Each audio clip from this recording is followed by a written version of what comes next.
We're going to start chapter 2, which is my favorite part of algebra, and that is going back to solving equations and inequalities. One of the disclaimers I want to make first, when you were in Algebra 1, you were required to show all of your work all of the time. Now, as I've mentioned to several of you already, now that we're in Algebra 2, I expect that you should be able to advance from one step to the next with these equations without having to show all your work. If you want to continue to show your work, great, go for it. I am not going to require it. So if we go ahead and take a look at this first example here, we have negative 5x equals 10.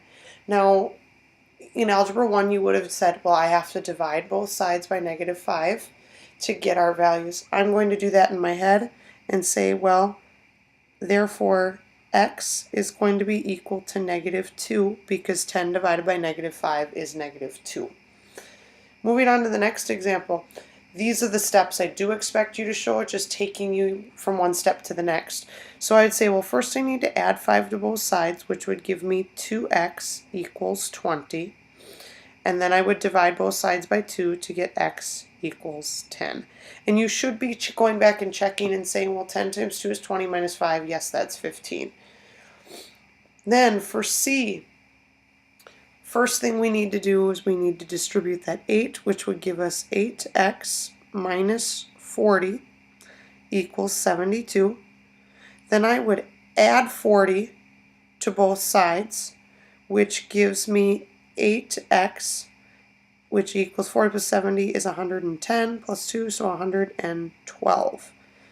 Then I can go ahead and divide by 8. 8 goes into 11 once with 3 left over. 8 goes into 32 4 times, so it gives me 14. And if I check it, 14 minus 5 is 9. 9 times 8 is 72.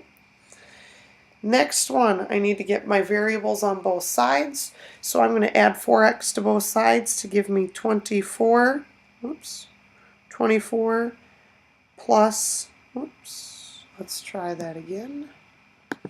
24 plus 11x equals negative 9. And then I'd subtract 24 from both sides, giving me 11x equals negative 33. Divide both sides by 11 to give me x equals negative 3. And if I check that, I get negative 3 times 7 is negative 21. 24 minus 21 is 3. Negative 3 times negative 4 is 12. 12 minus 9 is 3. So either way, we get the right answers.